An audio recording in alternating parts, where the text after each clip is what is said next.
Chris Lynch. And I'm Sam Fritz. And welcome to the Smart Ammo Box Power Supply.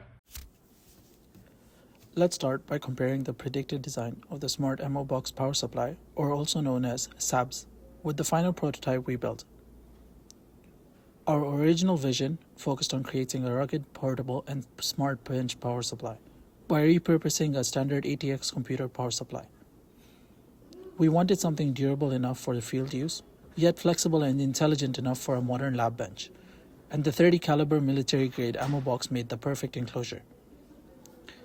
As shown here, the predicted layout featured fixed outputs for 3.3 volts, 5 volts, and 12 volts, along with an adjustable voltage output ranging from 1.5 volts to 12 volts. Controlled via a rotary potentiometer, a Lixi-style LED display was intended to show voltage or time, and wireless control was to be achieved through a Wi-Fi connected mobile app. Fast forward to our final design, and we delivered on nearly all of those features. The Lixi's display was mounted exactly as envisioned, across the top of the box for maximum visibility. We included rotary controls for voltage adjustment and selection of display node. And the mobile app successfully enables Wi-Fi monitoring. All output terminals were secured on the front panel with clear labeling. While we didn't achieve our initial ripple target of 3 millivolts, we still reduced it significantly, down to 6 to 15 millivolts peak to peak, which is a solid result for a recycled ATX-based system. In short, our prototype remained very faithful to the original design, but more importantly, it's functional, safe, and ready for future expansion. This poster provides a holistic look at our entire project, from the core motivation to the final performance. SABS was designed with a clear purpose to create a smart, multi-output power supply using recycled components, primarily for electronic hobbyists, students, and lab use. We wanted to address the lack of affordable, portable, feature-rich power units in the market. At the heart of the system is a recycled ATX PSU. The output rails 3.3 volts, 5 volts, 12 volts, and an adjustable buck converter are regulated through LC filters and monitored by controlled PCB. Control and monitoring are handled by Arduino Mega and Raspberry Pi Zero, with data logged and visualized on a mobile app and the Lixi-style front display. From a user perspective, SABS is intuitive. A rotary knob adjusts voltage, a selector dial cycles between displaying voltage, current, or temperature, and when idle, the display automatically shows the time in mounted standard time. We also highlight several key accomplishments. These include reliable thermal protection, wireless Bluetooth monitoring, and a responsive display system. Clean startup shutdown behavior as well. Load testing confirmed that the unit could operate under stress for extended periods without overheating. Of course, we also ran into challenges. Space constraints inside the metal box made wiring and airflow tricky. Display visibility in light was limited, and Wi-Fi connectivity was occasionally unstable due to the enclosure shielding. But these limitations give us a clear roadmap for future iterations, including upgrading OLED displays, integrating USB-C power delivery, and exploring touchscreen control. Overall, this poster captures the essence of SABS, a blend of rugged hardware, smart software, and sustainable design thinking. Given our project was a power supply, many of our functional requirements revolved around our final product's ability to output various DC voltage values with sufficient current and to meet our power needs.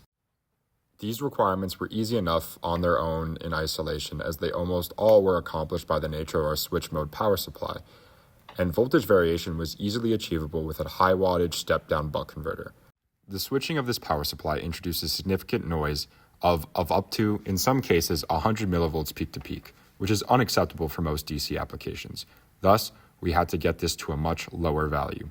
We were initially tasked with achieving a maximum 3 millivolt peak to peak voltage, which is achieved on some power supplies seen in medical applications. However, since we are starting with a consumer device that already had voltage and current limitations placed upon its leads, combined with our other power requirements, this quickly became a challenging task. There were many cycles of ideation into experimentation that led to progressive improvements, but each iteration that addressed an issue of the past presented a new shortcoming.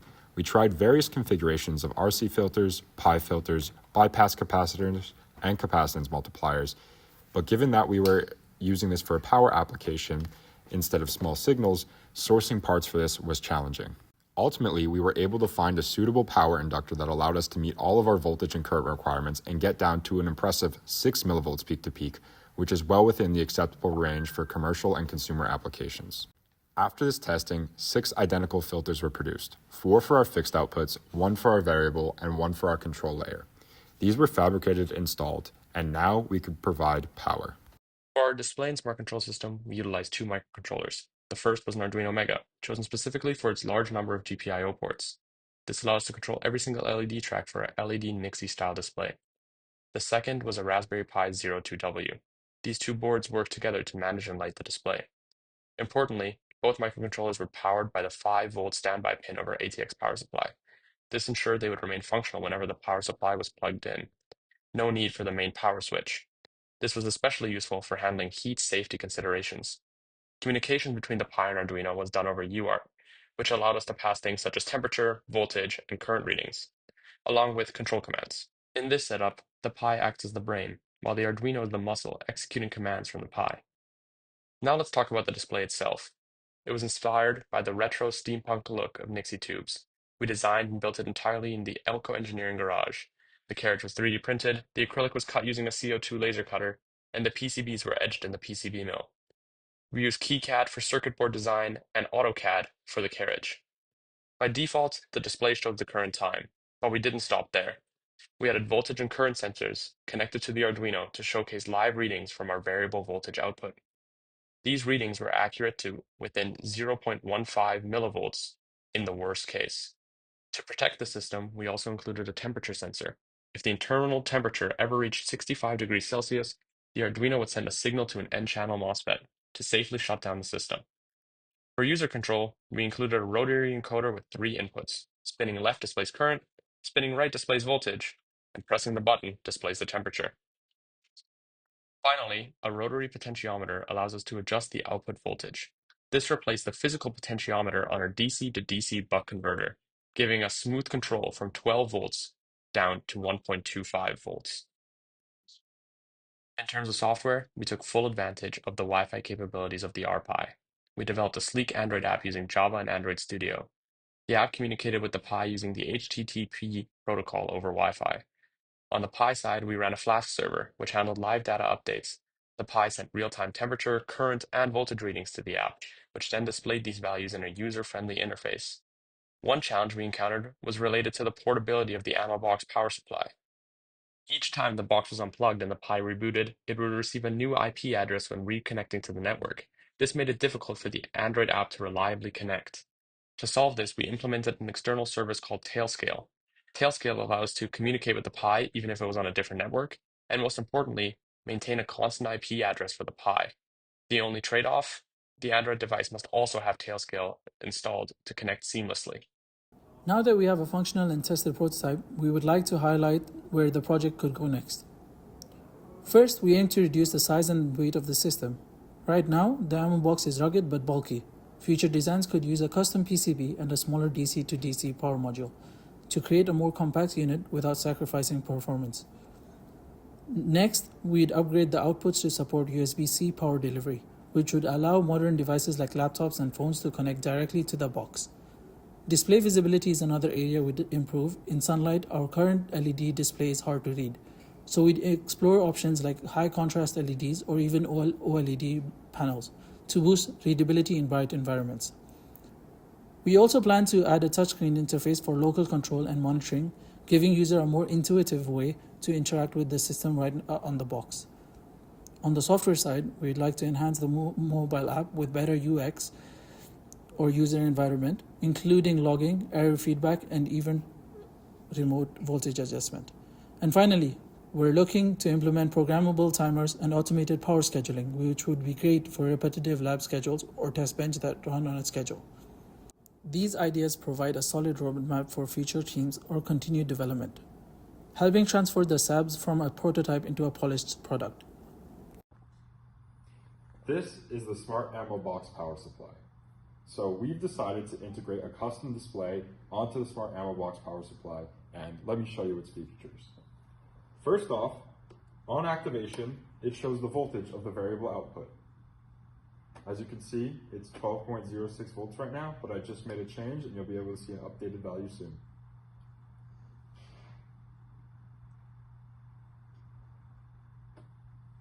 See, right now, it's 8.09 volts. And yeah, so with this potentiometer, we're able to change the voltage and you get a readout on the display up here. Let's just show you some fixed voltages. Right here is our multimeter. Just to confirm, our first fixed output is going to be at a value of 3.3 volts, as you can see. Our second one is going to be here at 12 volts. We also have our fixed output, and I believe it should be, right now it's set to low, so it's at 1.2 volts.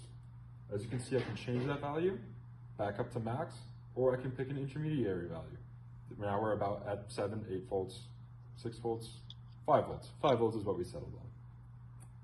Here, we have our fixed 5 volt output with a USB power supply.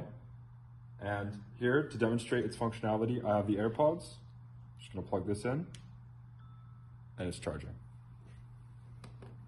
There is a shutdown sequence over here with this knob here, or this switch.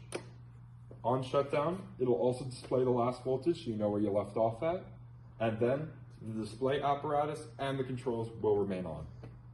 Thank you.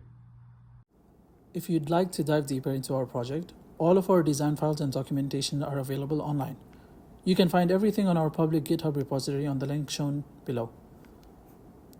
This includes source code for the microcontroller's mobile app, PCB schematic, 3D model, and setup instructions. Everything you'd need to replicate, study, or build upon this project. You can also scan the QR code on the right to go directly to the repository using your phone. Whether you're a student, maker, or engineer, we hope this resource helps and inspires future innovation. Before we conclude, we'd like to sincerely thank everyone who helped bring this project to life. First, a huge thank you to Dr. Stephen Knudsen, our sponsor, for his guidance, mentorship, and his continuous support throughout the project. We're also very grateful to Steve Drake for his lab assistance and helping us access the tools and resources we needed to build and test the prototype. And lastly, thank you to everyone here for your time and attention today. Thank you.